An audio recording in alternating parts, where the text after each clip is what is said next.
and welcome to the Learning Ladder. Today I am doing my January wrap up and my February TBR all in one video. I probably won't do this in the future, but because I talk so much in my TBR for January about the books I was reading anyway, I'm trying to make this short because I've already mentioned so much about them. I actually read 5 books in January, which was much more than my 2-book target, which I'm really happy about. So I was on a very historical fiction theme for January, and I will just briefly go over the books that I read that I talked about in my TBR, and then I read one additional one that was not on my TBR, and I'll talk about that a bit more. So the first book is The White Queen, and this tells the story of Elizabeth Woodville, who is of the House of Lancaster. She has recently been widowed from a battle between York and Lancaster. York and Lancaster have been battling for years over who should be king. They feel the current king is inadequate, or York do, Lancaster don't. So they've been fighting for years over it. Now she lost her husband and her land, and she's got 2 young children. So she's in a dire predicament, and she is waiting to meet the King of York, who should be riding past on his horse at any moment to plead with him to get her back her land. Now she has magical powers from her ancestors. She is a descendant of a river goddess, and I think it's Melancina, I think that's how you pronounce it, and some claim that she seduced him with her magical powers. Who knows? But basically they ended up obviously getting married, and she became queen. Her life was very turbulent. The power was very turbulent because York and Lancaster were still fighting. Enjoyed this book. As to how I feel about her and her choices. I do think that potentially what ended up happening was a result of her desire for power and the fact that she'd become accustomed to it. And I do think that the loss of her children potentially could have been avoided if she would have taken different decisions and a different path. But I mean, who's to say? Who knows what would have happened? Henry Tudor was very insecure in his position, and he may well have taken her sons as he did take the Warwick boy. So who knows what would have happened if she would have just perhaps gone into exile with her children instead of going into sanctuary. Very much enjoyed this book, and that was The White Queen. The next book I read was The Red Queen, and this tells the story of Margaret Beaufort, who is the last living heir of the Lancaster line. She is arranged in marriage at only 12 years old, in order that the line can continue and she'll produce an heir. It's a very, very sad story. She was very religious, and she didn't ever want to marry, but as in those situations in those days, women didn't have much choice, neither did children, and she was forced to marry. She gave birth to Henry Tudor, and he was taken away from her. She was not allowed to raise him, and I do think that really shaped the way she became. I think she became very bitter as a result of what happened to her, and also obviously the fact that she was forced into loveless marriages. In the end, though, she did get to arrange her own marriage, which was very interesting, especially who she picked and how it all turned out. I don't want to go into too much detail because obviously I don't want too many spoilers, but it is a fantastic book. I do not like the woman. I can see why she ended up the way she did, although as in every case, people make their own choices, and she could have made vastly different choices. Whether she was guilty of what happened to the princes, who knows? I don't think there's any historian who can completely confirm that she was responsible for their death. Given what she actually would inherit in order for them to die, then it's highly likely. So yes, this was The Red Queen. Fantastic book. The next one I read was The White Princess, and this tells the story of Princess Elizabeth of York, who is Elizabeth Woodville's daughter. Now she's arranged in marriage to Henry Tudor. She falls in love with her uncle, which is one of those things. Yuck, but that's what happened. And she is, as I said, forced to marry him. Now the Red Queen, so Margaret Beaufort and Henry Tudor, are just a terrible combination together, and this poor woman was initially she was raped in order to prove that she'd be fertile in order to generate the heir, and it's just horrible. So she only got to marry him once she was pregnant, and back in those days obviously that was a no-no, but that's what happened to her. It's very, very sad, but she did eventually marry him and produce many heirs, including Henry VIII, and she lived a very, very mixed bag of emotion life. So she did eventually fall in love with Henry, but I think she also did really see his bad side, and I think she was very torn, because I do believe that out of all the York family, she was probably the most genuine, and also the most that actually cared about the people that were under her rule. So I do really admire her for that, given the circumstances that she was in. But I do feel that what ultimately happened to her is very, very sad. I'm not going to say what. And I do think if that had not have happened, Henry VIII would have been a very different person.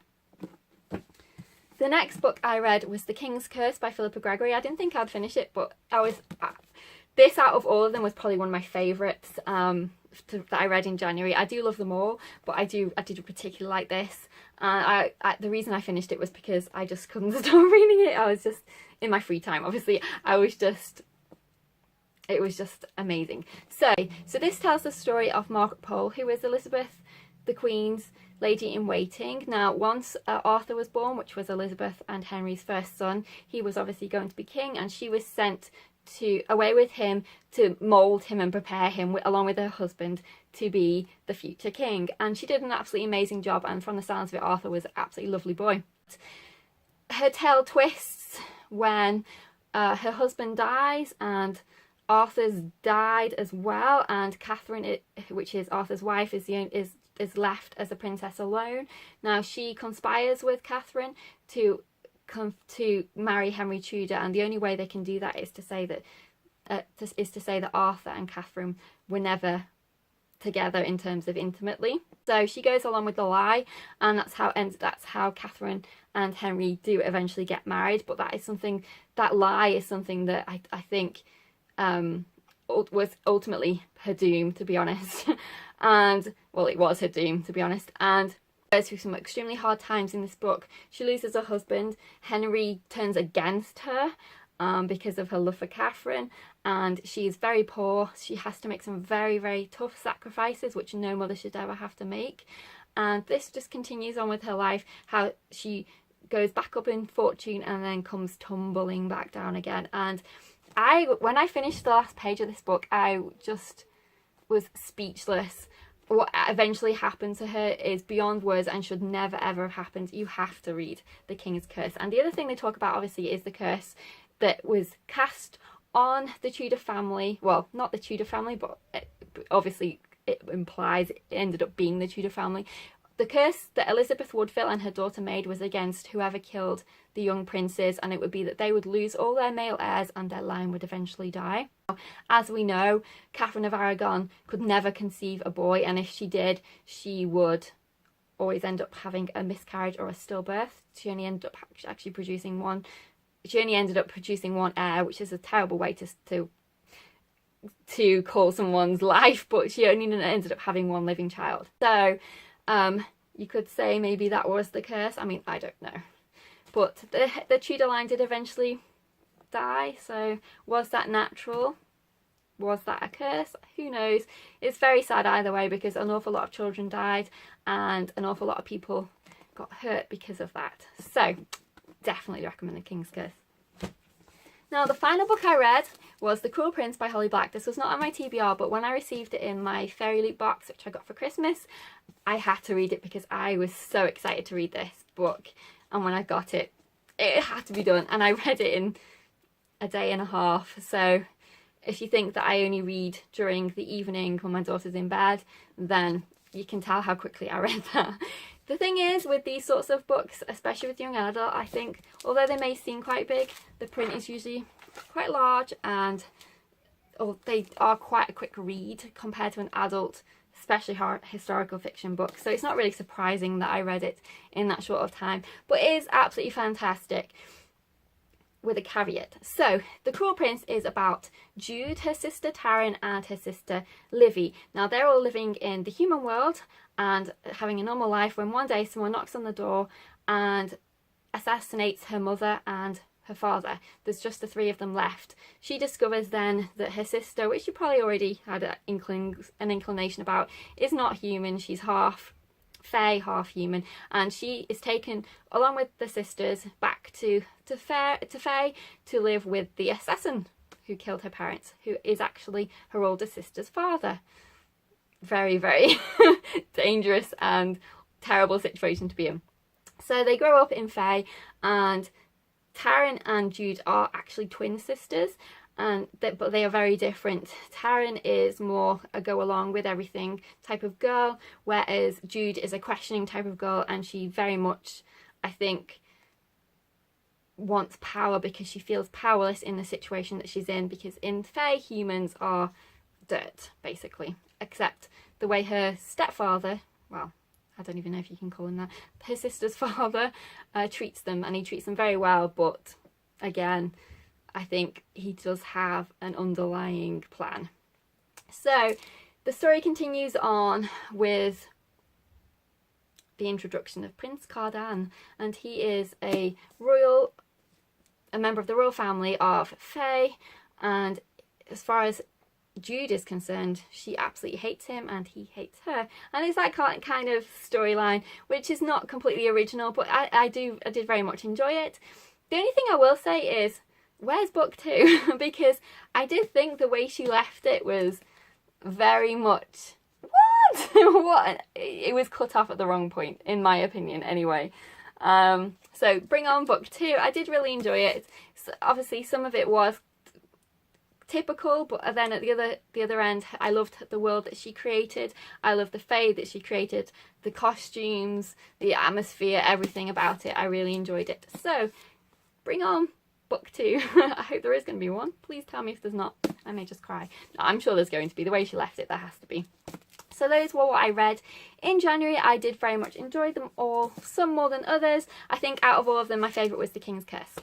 Now on to my February TBR. So the fact that I read 5, I've upped my TBR to 3 for this month. But I do have some other things that I need to do this month, so I may not get to all of them. But if not, we'll just carry them on. I still have If I Stay, which was on my TBR from last month to finish, but because that is such a quick read, I'm sure I'll fit that in somewhere. But the 3 that I have picked are The Court of Thorns and Roses by Sarah J Maas, and that's because I just read The Cool Prince and I want more fairy, so I'm reading that one again. And then we have The Historian. I did start this years ago, but for some reason I stopped, and it is a very long read with very tiny print. This will probably be the reason that if I don't finish all the TBR or the rest of my TBR, because it is a really long read, but it is fascinating. So I'm quickly going to read the blurb. Late one night, exploring her father's library, a young woman finds an ancient book and a cachet of yellowing letters addressed anonymously to my dear and unfortunate successor. Her discovery plunges her into a world she never dreamed of, a labyrinth where the secrets of her father's past and her mother's mysterious fate connect to an evil hidden in the depths of history. So that is The Historian, and this is by Elizabeth Kostova. The next book is a classic, which I'm sure many people have already read, and that's Wuthering Heights by Emily Bronte. I absolutely love this version of it, my paperback version. And it begins as a man is forced to shelter a strange grim house on the Yorkshire moors during a snowstorm. There he discovers the tempestuous events that took place 3 years before, the intense love between Catherine Earnshaw and the foundling Heathcliff, her betrayal of him, and how his terrible revenge continues to haunt the present. So that is also on my TBR for February.